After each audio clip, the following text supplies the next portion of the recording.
안녕하세요. 박재가의 북학의입니다. 출판사는 돌베개이고요. 박재가의 자서입니다. 나는 어릴 적부터 고운 최치원과 중봉 조헌의 사람됨을 사모하여 비록 사는 시대는 다르나 말을 끄는 마부가 되어 그분들을 모시고 싶다는 간절한 소망을 지니고 있었다. 당에 유학하여 진사가 된 최치원은 고국에 돌아온 뒤로 신라의 풍속을 혁신하여 중국의 수준으로 진보시킬 방도를 고민했다. 그러나 쇠락한 시대를 만난 까닭에 가야산에 은거하여 어떻게 인생을 마쳤는지조차도 알 수가 없다. 조원은 질정관의 자격으로 연경에 들어갔다가 돌아와서는 임금님께 동원 봉사를 올렸다. 이 상소문에는 중국의 문물을 보고서 우리 조선의 처지가 어떤지를 깨닫고 남의 좋은 점을 보고서 자신도 그와 같이 되려고 애쓰는 적극적이고도 간절한 정성을 담았다. 중국의 문화를 받아들여 조선의 현실을 변화시키고자 애쓰는 정성 아닌 것이 없었다. 압록강 동쪽의 우리나라가 천여 년을 지내오면서 규모가 작고 외진 곳에 있는 이 나라를 한번 개혁하여 중국의 수준으로 높이 올려놓고자 노력한 사람은 오로지 이 두 분밖에 없었다. 이 책에서 주장한 내용 가운데 시시콜콜한 것은 소홀히 여기기 쉽고 번잡한 것은 시행하기 어려울 것이다.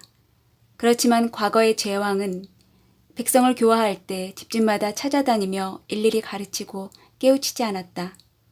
성인이 절구를 한번 만들어내자 천하에는 껍질을 벗기지 않은 나다를 먹는 사람이 사라졌고 신발을 한번 만들어내자 천하 사람들이 맨발로 다니지 않게 되었으며 또 배와 수레를 한번 만들어내자 아무리 험준한 곳이라도 운반하여 유통시키지 못하는 물건이 없어졌다.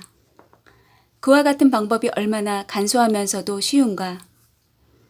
현재 백성들의 생활은 날이 갈수록 곤궁해지고 국가의 재정은 날이 갈수록 궁핍해지고 있다. 상황이 이런데도 불구하고 사대부가 팔짱을 낀 채 바람만 보고 구제하지 않을 것인가? 아니면 과거의 습속에 젖어 편안히 안락을 누리면서 실정을 모른 채 할 것인가? 주자가 학문을 논하면서 이와 같이 해서 병이 된다면 이와 같이 하지 않으면 약이 될 것이다 라고 말씀하셨다. 병이 무엇인지를 안다면 처방약은 손쉽게 찾아질 것이다. 따라서 이 책에서는 오늘날의 폐단이 발생한 고난에 대해 특별히 정성을 기울였다. 비록 이 책에서 말한 것이 당장 시행되지는 못한다 할지라도 이 일에 쏟은 정성은 후세 사람들이 인정해 주리라. 고온과 중봉 두 분의 뜻도 그러했을 것이다. 배. 중국의 배는 내부가 깨끗하여 물이 한 방울도 없다. 곡식을 실을 때에는 곧바로 배의 바닥에 쏟아붓는다. 그 위에는 반드시 가로로 갑판을 가설하여 사람이나 말을 포함하여 물을 건너는 모든 것이 그 위에 앉는다. 빗물과 말 오줌 따위가 배 안에 전혀 고이지 않는다. 배를 대는 언덕에는 모두 가교가 가설되어 있다. 멀리 운행하는 배에는 모두 볏집이 있다. 다락집이 있는 경우에는 얼추 3층 높이다. 배 뒤편에 치켜 올려진 곳을 뚫어서 치미를 꽂았다. 통주의 동노하는 연경과의 거리가 40리다.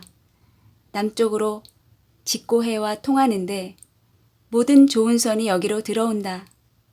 백리 사이의 배의 돛이 대나무 숲의 대나무보다도 더 빽빽하게 차 있다. 배에는 깃발을 세워 큰 글자로 절강, 산동, 운남, 귀주라는 명칭을 써 놓았다. 여기서 산동독 무관, 하유성이라는 사람을 만났다. 좁쌀 30만석의 운송을 감독하는 그 사람은 마침 배 안에 있었다.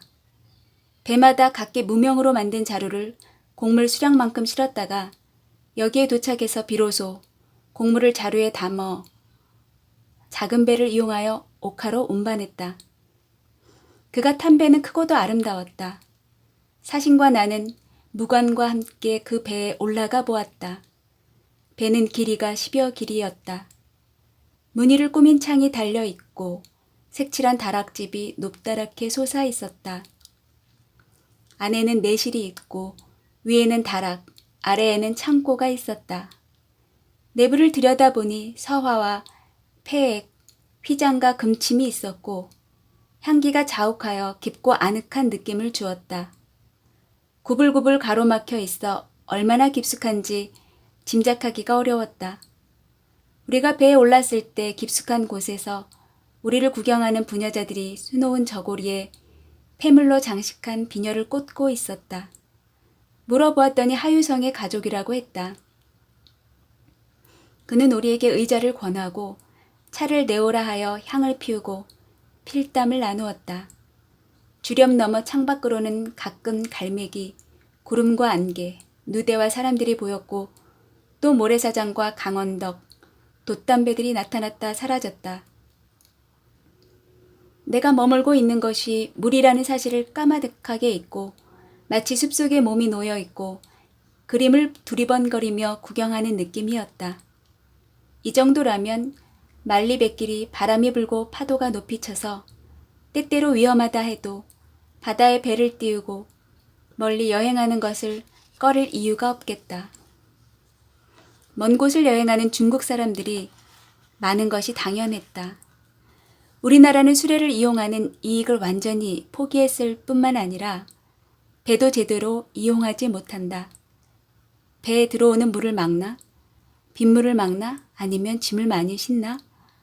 뱃사공에 힘이 들지 않나? 배에 실은 말이 위태하지 않나? 이 가운데 한 가지 이점도 없다. 배는 물에 빠지는 것을 모면하자는 수단이다. 그러나 나무를 정밀하게 깎지 못하여 틈으로 새어드는 물이 언제나 배에 가득하므로 배를 탄 사람들의 정강이는 냇물을 건너는 것처럼 젖어 있다. 배 안에 고인 물을 퍼내는 일을 한 사람이 전담하여 하루 종일 그 일만 한다. 그래서 곡식을 배에 그대로 싣지 못하고서 볏짚으로 가마를 만들어 곡식 높이보다 곱절이나 높게 쌓고 그 위에 곡식을 싣는다. 그렇게 해도 밑에 깔린 곡식이 물에 젖어 썩을까 걱정이다. 사람이 배에 앉을 때는 쌀이나무로 엮은 또아리를 사용하지만 울퉁불퉁하여 편치가 않다. 하루 동안 배를 타고 논일면 꽁무니가 여러 날 동안 아프다. 또 가을에서 겨울로 넘어가는 철에는 뜸을 구비하지 않기 때문에 서리를 그대로 맞는다. 고생스럽기가 천태만상이라서 배를 타는 즐거움이 전혀 없다. 또 배에 가로로 걸쳐 놓은 널판이 없어서 사람과 물건이 함께 배 안에 있으므로 짐을 가득 싣지도 못하고 또 물건을 높이 싣지도 못한다. 뜸이 있는데도 길이가 짧아서 배의 고물이나 이물을 빈 공간으로 남겨두기에 비가 내리면 배는 빗물을 담아두는 물 저장고로 변한다. 또 배를 정박하는 강가에 가교를 설치하지 않아서 사람은 업어서 건너고 말은 펄쩍 뛰어 들어간다. 가교를 설치해야 할 높은 곳을 건너뛰어서 널판을 가로로 걸쳐 놓지 않은 속이 깊은 배 안으로 들어가자니 다리가 부러지지 않을 말이 몇 마리나 되겠는가. 그래서 배를 잘 타는 말과 배를 잘 타지 못하는 말이라는 주장까지 나온다. 이것은 가교가 없기 때문이다. 지금 제주에서 곡물로 바친 말들이 삐쩍 말라서 죽기를 잘한다. 배 안이 평탄하지 않아서 말을 함부로 꽁꽁 묶어 놓아 말의 성질을 거스린 결과다. 마곡간의 마판을 물 위와 육상이 다르게 사용하는 것은 배의 만듦새가 합당하지 않기 때문이다. 복건성의 시장에서 팔리는 유구산 말은 배를 타고 왔다. 그 말들이 제주도에서 건너오는 말과 같은 처지라면 어떻게 시장에서 교역하겠는가? 틀림없이 올바른 운송 방법을 사용했을 것이다. 외국인이 바다에 표류하다 바닷가 고을에 정박하는 일이 발생하면 반드시 그들이 타고 온 배의 만듦새를 비롯한 다른 기술을 꼼꼼하게 질문하고 재주가 좋은 장인을 시켜 그 방법대로 배를 만들게 한다. 표류한 배를 직접 보고 모방하여 배우기도 하고 표류한 사람을 잘 접대하여 저들의 기술을 완전히 전수하게 한 다음 돌려보내는 것도 무방하다. 토정 이지함 선생이 옛날 외국의 상선 여러 척과 통상하여 전라도의 가난을 구제하고자 했는데 선생의 식견이 탁월하고도 원대하다. 배를 운행하려면 배를 정박할 곳에 꼭 가교를 설치하고 배 안에 가로로 널판을 걸쳐 놓아야 한다는 것이 내 생각이다. 자기. 중국 자기는 정교하지 않은 것이 없다. 아무리 외진 마을에 쓰러져가는 집이라도 모두 금벽으로 화려하게 그림을 그려 넣은 병, 술잔, 주전자, 주발 따위의 그릇을 가지고 있다. 그 사람들이 꼭 사치를 좋아해서 그런 것이 아니다. 토공이 하는 일이 마땅히 이렇게 되어야 한다. 우리나라의 자기는 지극히 거칠다. 모래가 바닥에 붙은 상태 그대로 구워 만들어서 마른 밥알이 붙은 것처럼 두들거린다. 자기를 당기면 밥상과 탁자를 긁어서 못쓰게 만들고 씻으면 더러운 찌꺼기가 그대로 끼어 있다. 자기를 바닥에 놓으면 늘 기우뚱하여 잘 넘어진다. 주둥이가 비틀어지고 빛깔이 추하여 무어라 형용할 길이 없다. 나라의 법도가 없는 정도가 이 물건에 이르러 극에 도달했다. 순 임금이 황하의 물가에서 질그릇을 구웠을 때 그릇이 거칠거나 일그러지지 않았다고 전한다. 하은주 3대의 그릇은 오래된 것일수록 더욱 정교했다. 지금 운종과 현재 서울 종로 거리에서는 수천 개의 자기를 진열해 놓고 판다. 만약 3대의 시대였다면 팔기 위해 진열대에 놓일 수 없는 물건들이다. 부수어 버려도 조금도 아깝지 않다. 부숴도 아깝지 않은 마음이 생기지만 아까운 생각이 드는 그릇도 완전한 물건은 아니다. 지금 사홍원에서 쓰는 그릇 가운데 대단히 정교하다는 칭송을 얻는 물건도 너무 퉁퉁하고 무겁다. 그렇지만 그렇게 만들지 않으면 반드시 상한다고 하면서 도리어 중국 그릇에 흠을 잡는다. 대체로 물건이 오래가고 손상 입지 않은 것은 사람이 물건을 어떻게 간수하느냐에 달린 것이지 그릇의 두께에 달려있지 않다. 그릇의 견고함을 믿어 마음 놓고 사용하는 것보다는 차라리 그릇을 아끼면서 늘 조심하여 사용하는 편이 훨씬 낫다. 따라서 인가에서 혼례와 잔치가 있을 때나 국가에서 사신을 접대하고 재앙이 있는 날에는 비복과 하인들 손에서 부서지는 그릇이 얼마나 되는지 알 수 없다. 이것이 과연 그릇 탓이랴. 장인이 처음에 물건을 거치게 만들자 그것에 젖어든 백성들이 거칠게 일하고 그릇이 한번 거칠게 만들어지자 백성들이 그것에 길들어져 마음이 거칠어졌다. 그런 태도가 이리저리 확산되어 습관으로 굳어졌다. 자기 하나를 제대로 만들지 못하자 나라의 온갖 일들이 모두 그 그릇을 본받는다. 이렇듯 물건 하나라도 작은 것이라고 무시하여 소홀하게 다루어서는 안 된다. 마땅히 토공을 단속하여 법식에 맞지 않는 그릇은 시장에 내다 팔지 못하도록 해야 한다. 누군가 이렇게 말했다. 자, 여기 어떤 사람이 있어 자기 굽는 기술을 배워서 정성과 힘을 다하여 그릇을 만들었다고 합시다. 그런데 나라에서 그릇을 사주기는커녕 도리어 세금을 무겁게 매긴다면 기술 배운 것을 후회하고 버리지 않을 기술자가 거의 드물 것입니다. 일본의 풍속은 온갖 기회에서 천하제일이라는 호칭을 얻은 사람이 있으면 비록 그의 기술이 자기보다 꼭 낫지 않다는 점을 분명히 알고 있더라도 반드시 그를 찾아가서 스승으로 모신다. 그리고 그가 평화는 좋다 나쁘다는 말 한마디를 가지고 자기 기술의 경중을 판단한다.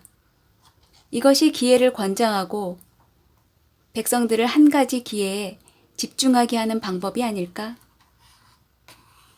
창호.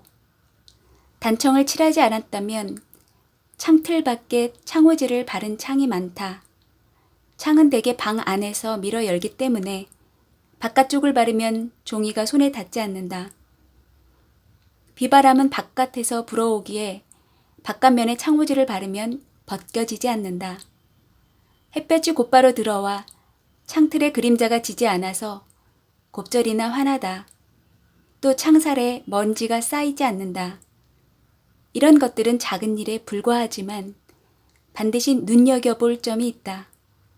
창호 안에는 끈을 묶어 방울을 매달기도 하는데 조금이라도 열면 딸랑딸랑 소리가 울린다. 뜰. 물에 씻겨 반들반들해진 주먹만한 크기의 조약돌이 물가에 많다. 조약돌은 둥글고 미끌미끌하여 쓰임새가 별로 없다. 돗자리를 짜는 끈에 매달아 고드렛돌로 쓰기는 하나 버리는 물건에 지나지 않는다. 그러나 중국인들은 이것을 계단과 뜰에 깔아서 추녀의 낙숫물을 받거나 발로 밟는 용도로 많이 이용한다. 잘게 부순 조약돌을 가로 세로 적절하게 깔아서 꽃과 새 등 각양각색의 모양을 만든다. 장사. 중국 사람은 가난하면 장사를 한다. 그렇더라도 정말 사람만 현명하면 원래 가진 풍요와 명망은 그대로다. 그래서 유생이 거리낌 없이 서사를 출입하고 재상조차도 직접 융복사 앞 시장에 가서 골동품을 산다. 내가 융복사에서 지체가 매우 높은 인물을 만난 적이 있는데 우리나라 사람들이 모두 그 사람을 비웃었다. 그러나 그렇게 비웃을 일은 정말 아니다. 이 풍습은 청나라의 풍습이 아니라 송과 명 때부터 벌써 그러했다. 우리나라는 풍속이 허례허식을 숭상하고 주위의 눈치를 살피며 금기하는 것이 너무 많다. 사대부라면 차라리 놀고 먹을지언정 농사 짓는 따위의 일을 하지 않는다. 그래도 들녘에서 농사를 지으면 남들이 알아차리지 못할 수도 있다. 어쩌다 양반이 잠방이를 거치고 패랭이를 쓴 채 물건 사시오 라고 외치며 장터를 돌아다닌다거나 먹통이나 칼, 끌을 가지고 다니면서 남의 집에 품팔이하며 먹고 산다면 부끄러운 짓을 한다고 비웃으며 혼사를 끊지 않는 자가 드물 것이다. 그러므로 집안에 동전 한 푼 없는 자라도 모두가 다 성장을 차려입어 차양 넓은 갓에다 넓은 소매를 하고서 나라 안을 쏘다니며 큰 소리만 친다. 그러나 그들이 입고 먹을 것이 어디에서 나오겠는가. 마지못해 세력가에서 빌부터 권력을 얻으려고 하므로 청탁하는 풍습이 형성되고 요행수나 바라는 길을 찾는다. 이러한 짓거리는 장터의 장사꾼들도 더럽게 여기는 행위이다. 따라서 나는 중국처럼 떳떳하게 장사하는 행위보다 못하다고 말한다. 은. 우리나라는 해마다 은 수만 양을 연경에 실어 약재와 비단을 사오는데 그 반면에 우리나라 물건을 팔아 저들의 은을 바꿔오는 일은 없다. 은이란 천년이 지나도 없어지지 않는 물건이지만 약은 사람에게 먹여 반나절이면 사라져버리고 비단은 시신을 감싸서 묻으면 반년 만에 썩어 없어진다. 천년이 지나도 없어지지 않을 물건을 날마다 달마다 녹아 없어지는 물건으로 바꾸오고 우리 산천에서 산출되는 한정된 죄물을 한 번 가면 다시는 돌아오지 않을 땅으로 보낸다. 당연히 은이 날마다 날이 갈수록 품귀 현상을 빚는다. 무릇 화폐란 이리저리 유통되어 끝날 데가 없는 것이 그 특성이다. 그렇지 않다면 바닷속으로 들어가는 진흙소와 다를 것이 있겠는가? 화폐. 중국 걸륭제 때 주조한 화폐는 강희제 때 주조한 화폐보다 못하다. 그러나 재질이 좋아 여전히 깨끗하고 윤택이 나며 크기가 똑같다. 우리나라에서 새로 주조한 화폐는 서로 크기가 다르다.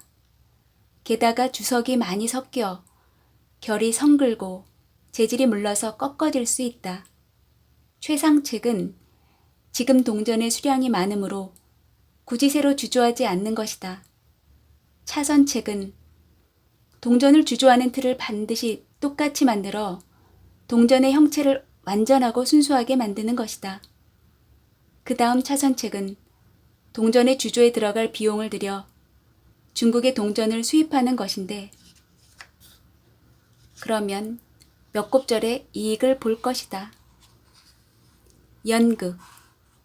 중국의 황성과 시장의 길가에서는 곳곳마다 연극을 벌인다. 연극에 사용되는 황금색 조복이나 상아홀, 가죽 삿갓, 복건 따위의 복장에는 옛날의 의복 제도가 고스란히 남아있다. 이를 우리나라의 복장과 비교해보면 옛날의 양식이 전해진 점에 상호 우열이 있을 수밖에 없다. 도포는 소매가 좁고 겨드랑이를 트지 않은 중국의 제도가 올바르다. 승려로 분장한 광대가 착용한 의복이 바로 우리의 도포인데 소매도 마찬가지였다. 방령에는 자줏빛으로 가선을 둘렀는데 당나라 의복 제도이다. 또 항상 바지를 입고 있는데 그 양식이 우리나라와 아주 흡사하다. 다만 우리의 바지는 품이 너무 넓은데 이는 분명히 옛날의 만듦새와 어긋나게 만들어진 탓이다. 이 양식을 잘 본받아 잃지 않고 최선의 양식을 만들려고 노력해야 한다. 아, 중화가 멸망한 지 100여 년이란 세월이 흘렀는데도 여전히 한두 가지 의관이 광대와 승려들 사이에 보존되는 것을 보면 하늘이 이 점에 큰 뜻을 두는 것이리라. 그러니 연극을 잡히라 하여 업신여길 수 있겠는가? 지금까지 박제가의 북학애를 청취해 주셔서 감사드립니다. 다음 시간에 뵐게요. 좋으셨다면 구독과 좋아요 눌러주세요.